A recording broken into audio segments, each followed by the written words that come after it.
साहिब बीबी और गुलाम गुरुदत्त साहब की ये वो फिल्म है जिसने इतिहास रच दिया था। गर्म खून है मेरी रगों, इस हवेली के मर्दों की सेवा करना हमारी बहुओं के बस का रोग नहीं।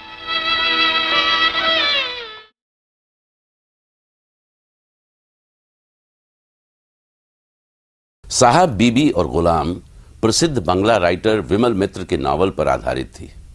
जमींदारी प्रथा के गिरने के साथ ही एक पढ़े लिखे मिडिल क्लास के अस्तित्व में आने की कहानी और उसके बीच एक फ्यूडल परिवार। चूंकि गुरुदत्त कलकत्ता में पले बढ़े थे, उन्हें शायद ऐसे माहौल की अच्छी समझ थी। साहब बीबी और गुलाम उस वक्त की कहानी है जब जमींदारी चलन अपनी ही ज्यादतियों के भार के नीचे अपनी आखिरी सांसें गिन रहा था।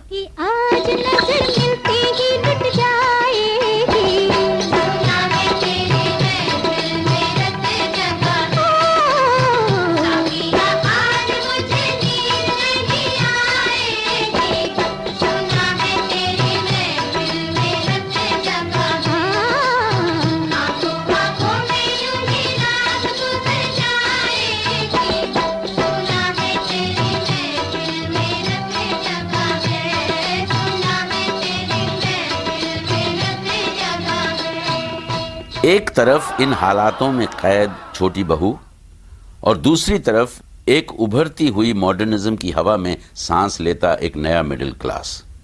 फिल्म उतनी ही पावरफुल थी जितना कि मूल उपन्यास। फिल्म ना तो किसी को दोषी ठहराती है और ना ही किसी नायक खलनायक के दायरे में रहती है, सिर्फ एक सेंसिटिव निगाह डालती है बदलते हुए वक्त पर। राज व तख्त नहीं रहे, महल नहीं रहे, ये हवेलियां भी नहीं रहेंगी। मैं ठीक कहता हूं लड़के, ठीक।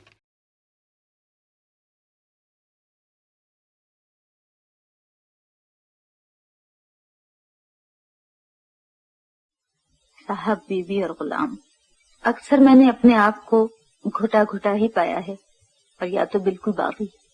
साहब बीबी और गुलाम फिल्म की छोटी बहू मेरी हमजाद थी। मैंने इसे बहुत बहुत प्यार किया है। जब पहली बार मुझे मालूम हुआ कि पिक्चर फेल होगी तो मुझे महसूस हुआ मेरी कोई बहुत अजीज, बहुत प्यारी सहेली सीढ़ियों से गिरकर जख्मी हो गई। और जब मुझे इसी फिल्म पर अवार्ड मिला तो मेरी समझ में नहीं आया कि मैं इसे कहाँ संभालूं, किसे दिखाऊं। ये गाना इस फिल्म का बहुत मशहूर हुआ था। गीता दत्त ने इसे गाया था, शकील बदायूनी ने लिखा था और तर्ज हेमंत कुमार की थी। न जाओ सैया छुड़ा के बैया, कसम तुम्हारी मैं रो पड़ूंगी, रो पड़ूंगी। Sahab Bibi or Ghulam and Meena Kumari's characterization in it is a queer mixture of the traditional and the unconventional, because to my mind before this particular song there was never a question of a wife expressing her sexuality to her husband and making a sexual demand. That was for the vamp. That was for the cabaret dancer. Only she was allowed to express her sexuality. But here, this woman, and she's a traditional Indian bahu in this large joint family, and she expresses that demand and she says, no, she wants him to recognize her sexual presence. I think that's very, very liberating at that particular time. In fact, because of that particular thing, I think Sahab Bibi or Ghulam came way ahead of its time. ये बिखरी जुल्फे, ये खिलता गजरा, ये महकी चुनरी, ये मन की मदरा, ये सब तुम्हारे लिए है प्रीतम। मैं आज तुमको न जाने दूंगी, जाने न दूंगी।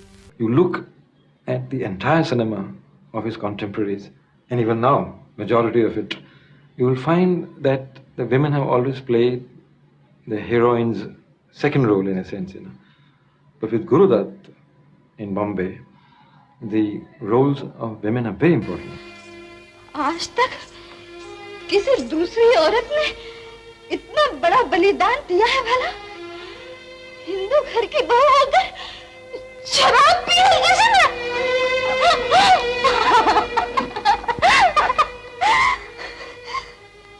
जो जवाब दो मुझे। किस मुंह से मेरी तुलना तुमने दूसरी बहुओं से की? जो कुछ उनके पास है वो मेरे पास। वो सब क्या दे सके तुम मुझे? मुझे माँ कहकर पुकारने वाला। छोटी बहू,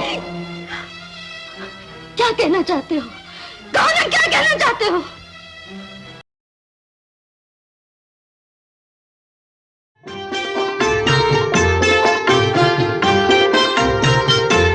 भूतनाथ का कैरेक्टर था, वो तो हमें नॉवेल से मिला था, विमल मित्रा का किया हुआ, तो उसको थोड़ा सा लाइटर शेड्स मैंने दे दिए थे, लेकिन मोस्ट ऑफ द कैरेक्टराइजेशंस और इंसिडेंट्स वो सब नॉवेल से मिले थे।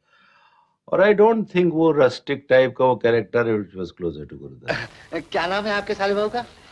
Bhootnath.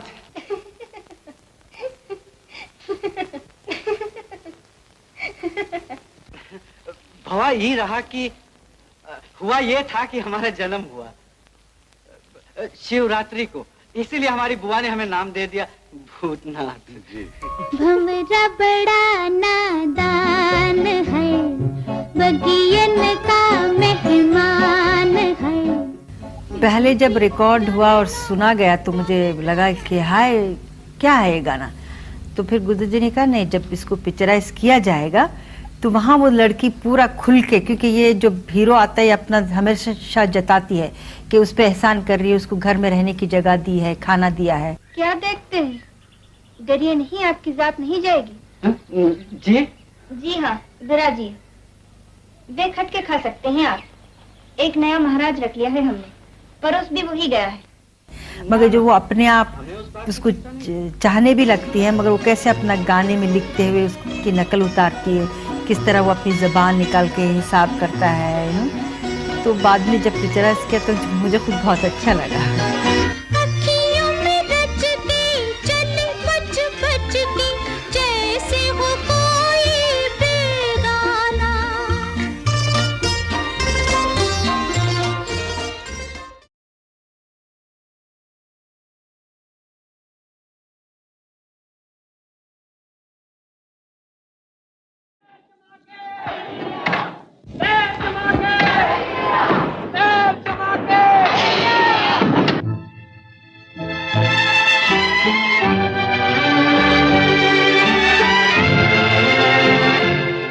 Sent for the novelist विमल मित्रा, और मुझे और नॉवेलिस्ट को वहाँ खंडाला में बंगला लेके 2 महीने हम लोग साथ रहते, तो नरेशन देते थे और उस पे से हम लोगों ने बनाया स्क्रीन प्ले उसका।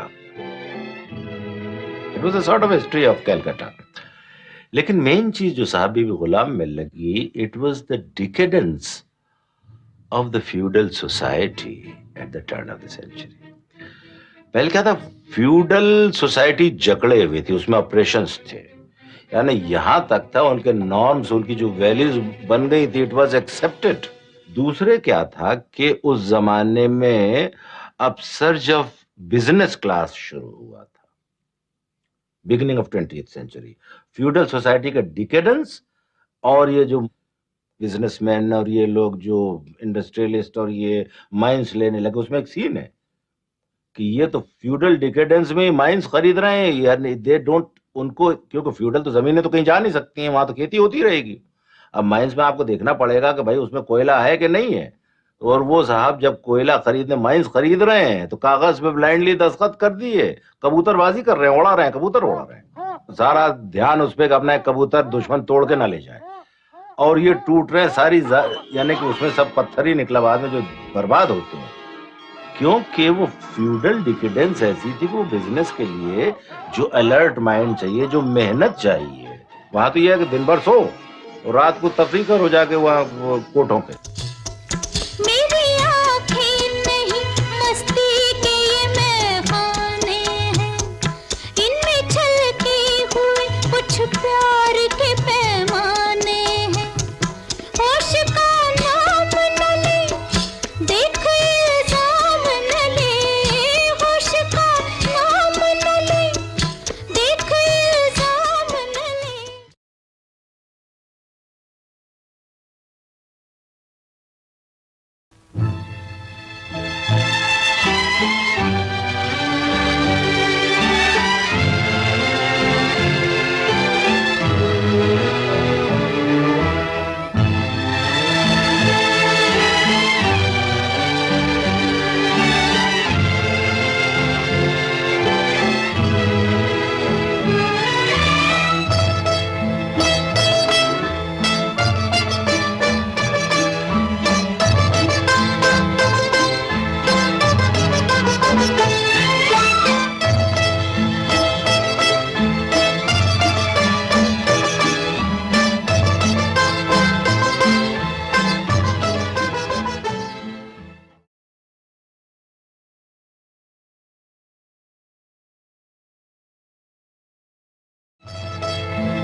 गुरुदत्त चाहते थे कि शशि कपूर इस फिल्म में भूतनाथ का किरदार निभाएं।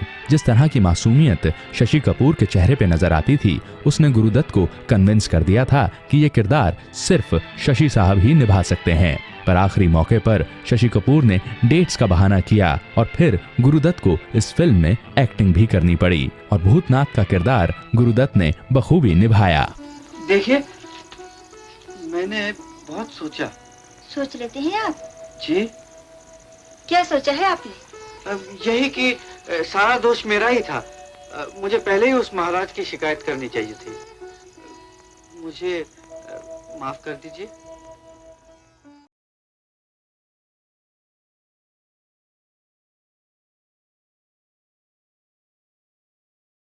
यह किस्सा भी मशहूर रहा कि वहीदा रहमान ने गुरुदत्त से झगड़ा किया था कि मीना कुमारी को क्यों आप बतौर हीरोइन ले रहे हैं, क्या मैं अच्छी एक्ट्रेस नहीं हूँ, मुझे क्यों नहीं आप छोटी बहू का किरदार देते। गुरुदत्त साहब ने लाख समझाया पर वहीदा रहमान मानने को तैयार ही ना थी। कौन है ये आपकी छोटी बहू? हम नहीं बताएंगे, उन्होंने मना किया है।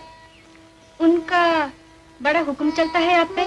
ऐसे में एक स्पेशल स्क्रीन टेस्ट किया गया। वहीदा रहमान को छोटी बहू के गेटअप में बुलाया गया और कैमरे के सामने फिल्माया गया और उसके बाद सभी ने यह फैसला किया कि वहीदा रहमान बहुत छोटी लगती हैं, वो छोटी बहू के किरदार में बिल्कुल फिट नहीं होंगी। पर वहीदा रहमान अपनी जिद पर अड़ी रहीं।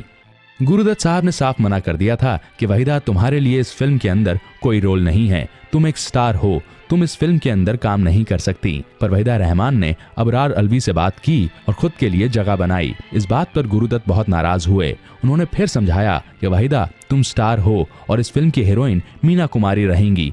क्या तुम्हें यह ठीक लगेगा कि मीना कुमारी का नाम पहले आए और तुम्हारा नाम बाद में? वहीदा रहमान ने कहा, मेरे लिए सब ठीक है, बस मैं इस फिल्म का हिस्सा बनना चाहती हूँ। और इस तरह से वहीदा रहमान इस फिल्म में आ गयी। बगियन का मेहमान है, फिर भी जानना कलियन की मुस्कान है। हालांकि फिल्म के डायरेक्टर अबरार अलवी भी वहीदा रहमान की जगह मधुबाला या गीता बाली को कास्ट करना चाहते थे। ये बात भी हैरान करती है कि गुरुदत्त ने 2 आदमियों से बात करी थी कि वो इस फिल्म को डायरेक्ट करें। पहले सत्येन बोस, जिन्होंने मना कर दिया, और उसके बाद ये फिल्म गई नितिन बोस के पास और वहां से भी कोई जवाब नहीं आया। और तब ये फिल्म अबरार अलवी के खाते में आई और उन्होंने इस फिल्म को बखूबी डायरेक्ट किया। तुम पियो ना, मैं फिर पी लूंगी। अरे मैं तो कब से पी रहा हूँ, अब तुम लो। चलो चलो शुरू हो जा। हालांकि कुछ लोगों का यह मानना रहा कि ये फिल्म दरअसल गुरुदत्त ने ही डायरेक्ट की थी, बस वो अपना नाम नहीं देना चाहते थे और इस वजह से अबरार अलवी को क्रेडिट दिया गया। पर बाद में सभी ने इस बात का खंडन किया। अबरार अलवी ने खुद कहा, गुरुदत्त ने इस फिल्म के गाने जरूर डायरेक्ट किए थे पर पूरी फिल्म नहीं। इस फिल्म के अंदर एक अजीब इत्तेफाक नजर आया। फिल्म में छोटी बहू का किरदार मीना कुमारी ने निभाया था। ये एक ऐसा किरदार था जो अपने पति से प्यार चाहती थी और उसकी कमी की वजह से शराब का सहारा लेने लगी थी। वो गिलास तो दे जरा, सारा बदन कुछ कसमसा रहा है। आपकी ये सारी तकलीफ इस शराब के ही कारण है छोटी बहू। और असल जिंदगी में मीना कुमारी के साथ भी ऐसा ही हुआ था। अपने पति से दूर हो जाने के बाद उन्होंने अपनी जिंदगी को शराब में डुबो दिया, जिसकी वजह से उनकी बहुत ही कम उम्र में मृत्यु हो गई थी। वो चाहते हैं कि मैं पीऊं, पीती हूँ।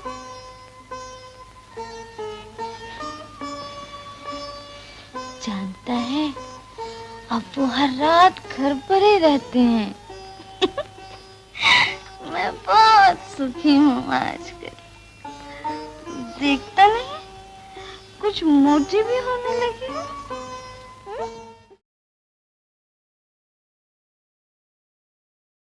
एकेडमी अवार्ड्स के लिए इस फिल्म को बेस्ट फॉरेन लैंग्वेज के लिए भेजा गया था।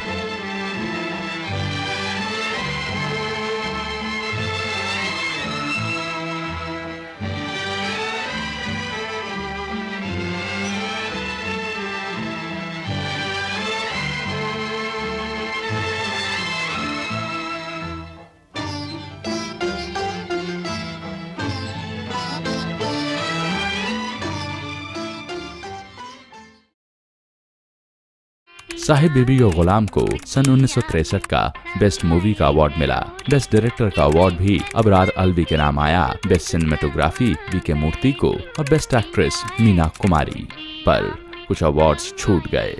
बेस्ट एक्टर के लिए गुरुदत्त को नॉमिनेट किया गया था, पर अशोक कुमार साहब इस बरस फिल्म राखी के लिए अवार्ड जीत गए। बेस्ट सपोर्टिंग एक्टर के लिए रहमान साहब का नाम आया था, पर फिल्म दिल तेरा दीवाना के लिए महमूद साहब अवार्ड ले गए। साहिब बीबी और गुलाम के लिए बेस्ट सपोर्टिंग एक्ट्रेस के लिए वहीदा रहमान और बेस्ट स्टोरी के लिए बिमल मित्रा नॉमिनेट तो हुए, पर जीत नहीं पाए।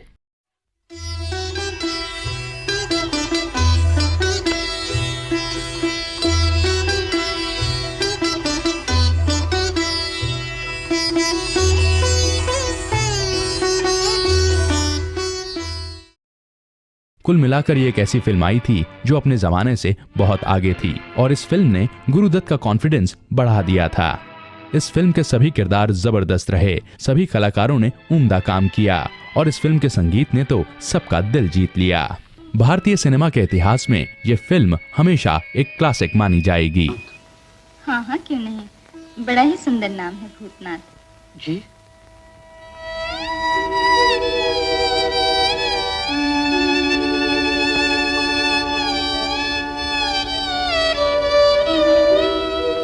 चकरा क्यों गए?